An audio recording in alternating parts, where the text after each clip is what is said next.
Hello, hello, and welcome to Midday Marketing Mastery. I, of course, am AllisonJanda DOT, your host, and we are joined today by Millie, who is licking her paws.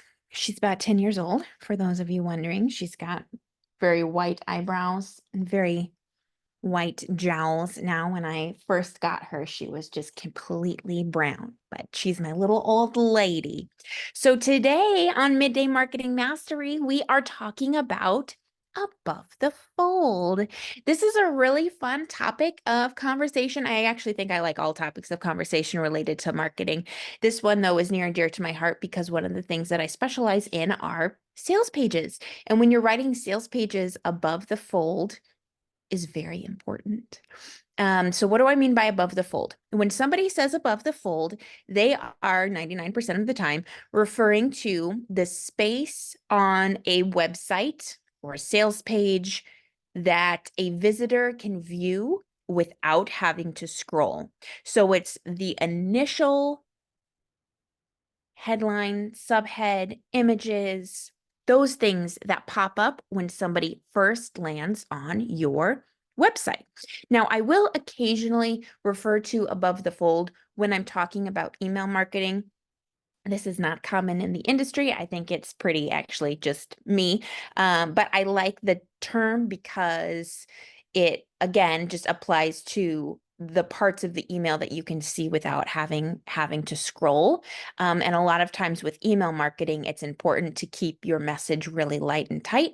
And so occasionally when I'm talking about email marketing in my Instagram posts or in a blog, I might refer to above the fold to discuss email marketing, but just know that that is not common in the industry. And I don't want you to feel confused by how I might refer to things to help you gain a better understanding of how to create great emails.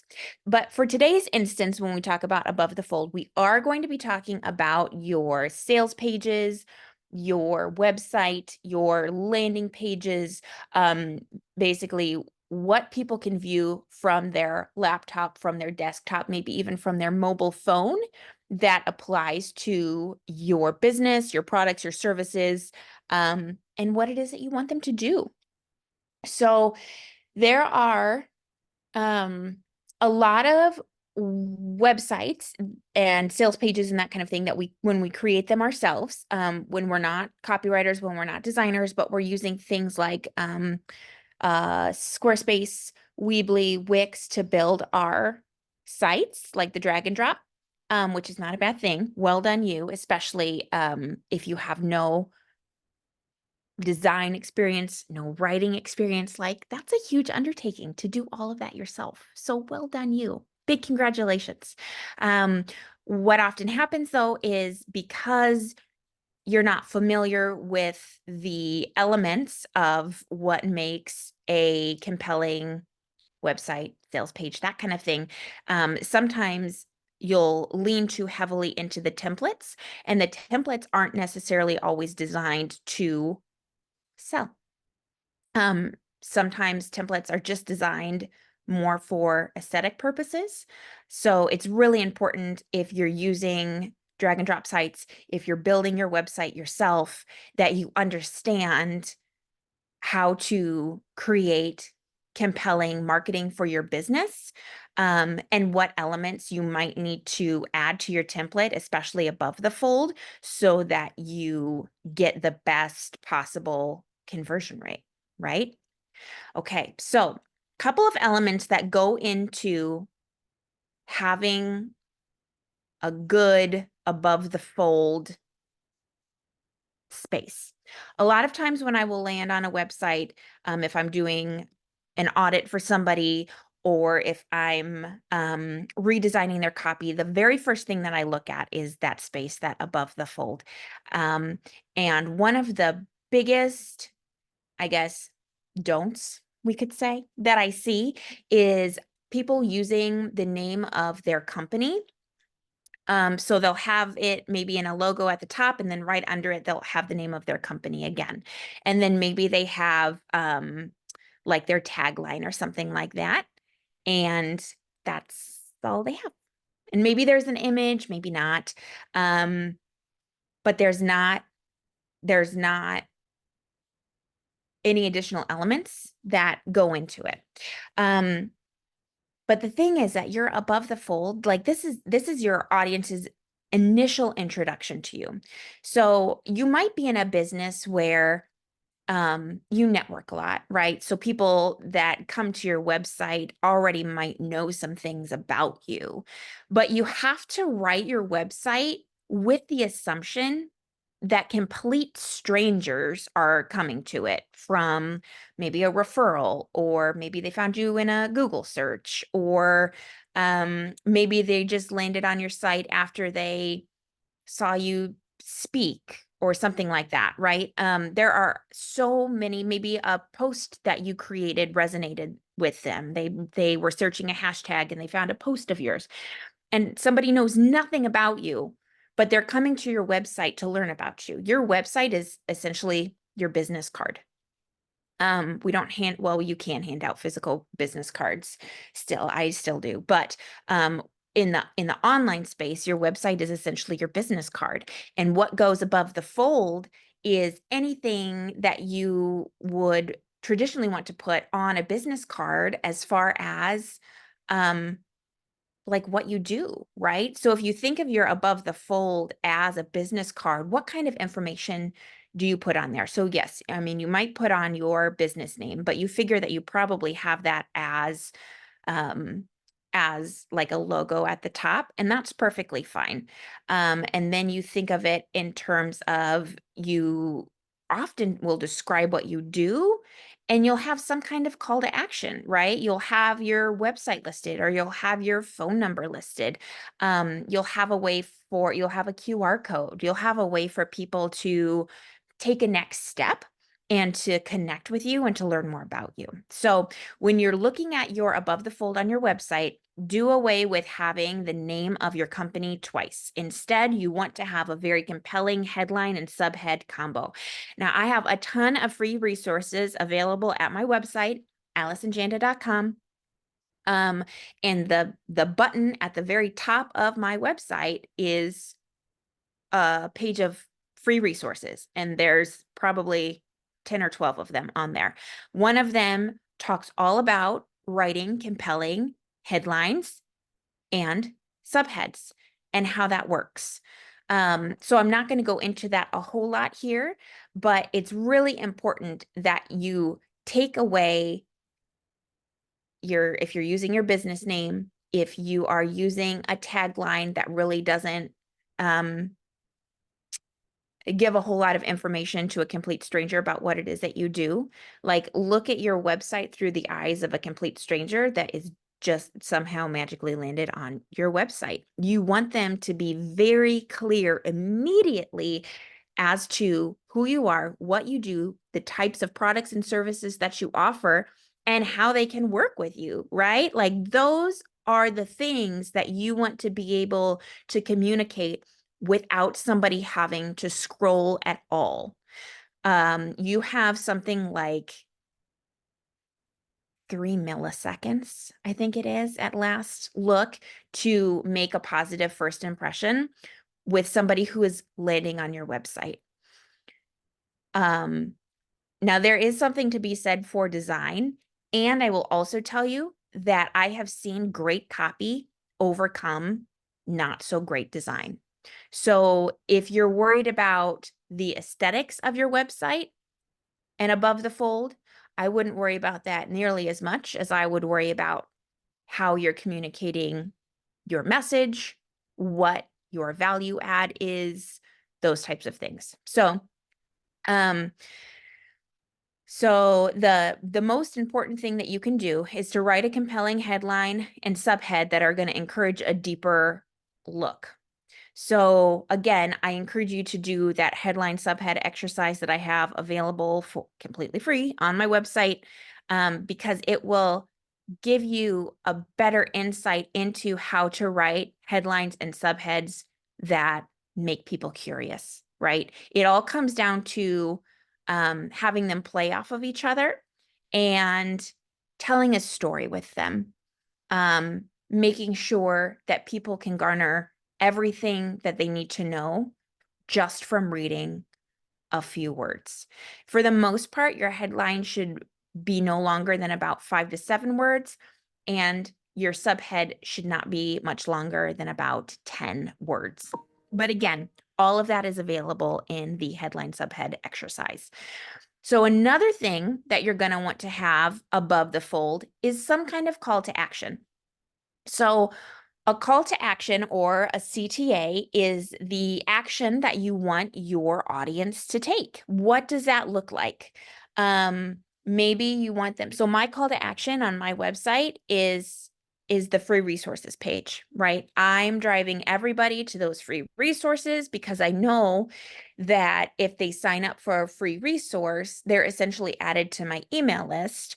Now, I don't use my email list like I'm not emailing people all the time with my email list, but an email list is super important to your business and to the growth of your business and to finding new customers and, just all the things. So I trust that by driving people, like I trust that I don't need to have a CTA that asks people to do my one-on-one service.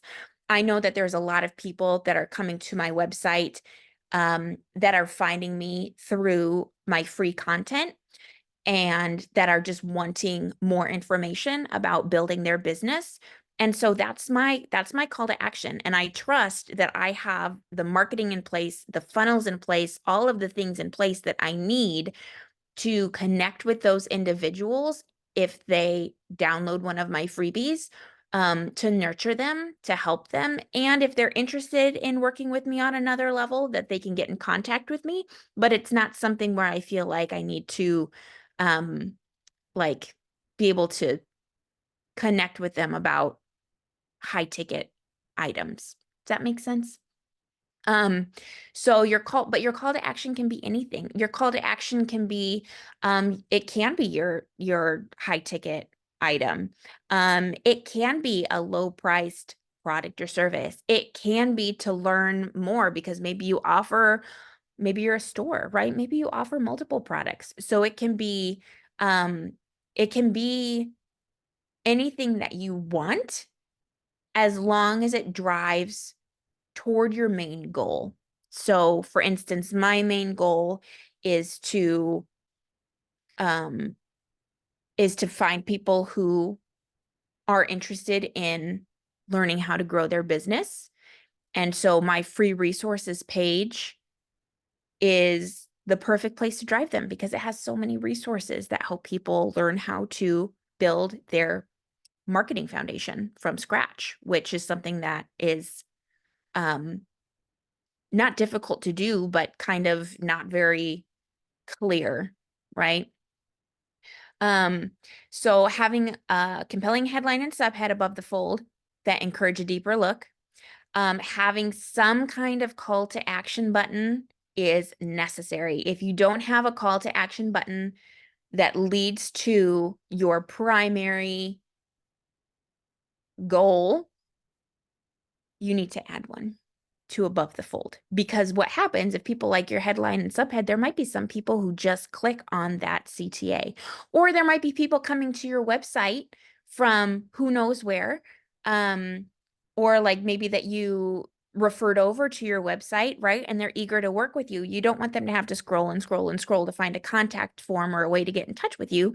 You want them to be able to do that right away. So maybe your call to action is like get in touch, right? Or schedule a call or something like that.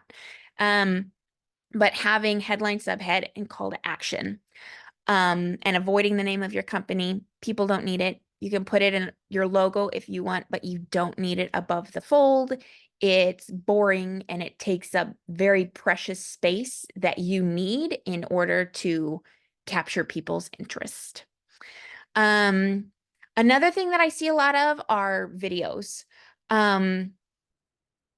With like it's just a video and maybe there's a call to action, or it's like a video with the name of the company or something like that. And especially if they're well produced, I mean, well done you. There's not a problem with having a video above the fold, but it shouldn't be the main focus, right? Like beautiful images of you are not going to drive people's interest or curiosity. I'm sorry. What will drive their interest and curiosity is your language, is what you are offering to them, because that's the thing. People are in it for themselves. They are not necessarily in it to learn who you are so much as what you can do for them. So above the fold is your opportunity to speak to the idea of WIFM, what's in it for me, and really capture the attention of people who are coming to your website. So if you're using videos, make sure that it's a supporting character, but it's not the main thing that you're relying upon to draw people's curiosity or interest, because for the most part, it doesn't work. Same with big images. Big images are great, and they're beautiful, and they can make your above the fold area more aesthetically pleasing. And again, they're not the main event. They don't express anything that's in it for the person who is landing on your website.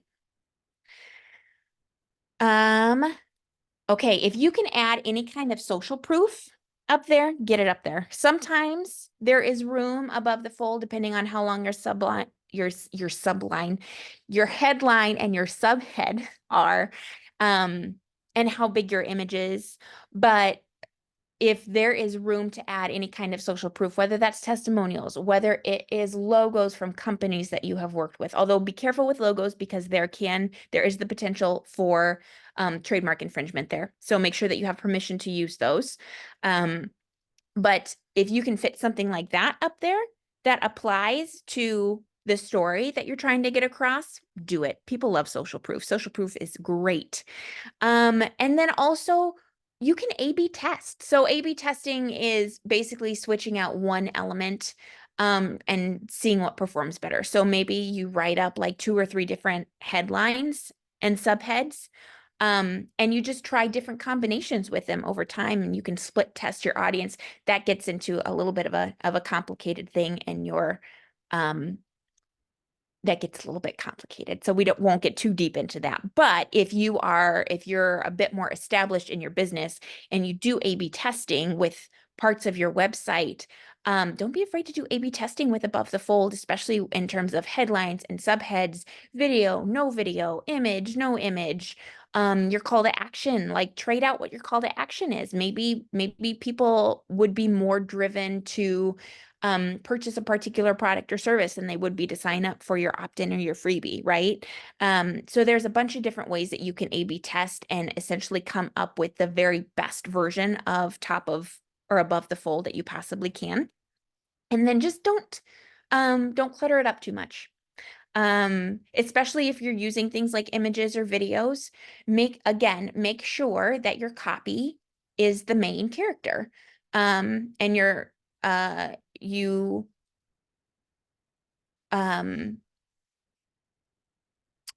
people scan. They're not going to watch an entire video no matter how beautiful it is. They're likely going to spend, milliseconds checking out an image. They will read your headline and subhead. They might scan it, right? Like they might not read all the words. In general, people read the first 3 and the last 3 words of a sentence. So that's why it's so important to keep your headlines and subhead short. Again, something I discuss in that headline subhead exercise available in my free resources. And I also think that I have other videos about it too on YouTube, but people may scan, but your copy is the best way to give a clear indication of who you are and what you do and how you can help them, right? What's in it for them. So as best you can, try not to clutter up that space with images and videos and logos and taglines, and like don't try to cram all the things in the space. It should be very clear, clean, streamlined. It should leave absolutely no confusion over who you are and how you can help them. That's what Above the Fold is all about. So, that's all the stuff that I have for you about Above the Fold. So let's go through them one last time, just so that you have, so you're clear. So above the fold, the space above where someone has to scroll when they land on your website, on your landing page, on your sales page. They don't have to scroll. It's just the stuff that they can see. Don't be cluttering it up with the name of your company, with your company logo, with just videos of yourself, with images. You want a compelling headline and subject head. Geez Louise, you want a compelling headline and subhead combination. You want a very clear call to action based on who your ICA or your ideal customer avatar, also referred to sometimes as customer personas, who that person is. And you want to keep it clean. You want to keep it organized, add some social proof if you have room, and make everything about the person who's landing on your page. Make them understand why they should want to read further. So as much as possible, when you're writing your headline and subhead, try to avoid like I, me language. Use you language. Use words and stories that describe what your customer is going through, not necessarily pain points, because those don't really work anymore, but describing your customer to themselves is going to compel them to want to learn more. So if you have any questions, feel free to get in touch with me. AllisonJanda.com, AllisonJanda.com is my website. Lots of goodies there, free resources. My YouTube channel has a bunch of videos. My Instagram is at Allison_Janda. Ton of free stuff there. And you can also DM me or send me an email if you have questions about this. If there's follow-ups that I can provide for you in the way of information, I'm more than happy to help you out. So feel free to get in contact. I love talking to people. I love talking about marketing. I love brainstorming with you. I want to help you. I want you to have the best possible website, email marketing, social media, like business that you possibly can, because the thing is, marketing is not difficult, but knowing how to market your business in a way that is effective and will help it grow is really hard if it's not something that you've ever done before. And we live in a world where it is so easy to create an online business, but it is so hard to get noticed in the online space. So all of the tips and tricks that I give you across my channels are to help give you the insights necessary so that you can get visible, build a following, create that solid marketing foundation that's going to help you it's going to help you grow and make money and achieve all of the goals that you set for your business, right? Because in the end, it comes down to your marketing, your strategy, your visibility. Yeah. So I want to help you with that. So if you have any questions at all that have come from this or anything else that you have watched that I have created or read or anything like that, feel free to reach out and I will be in touch. Have a great day.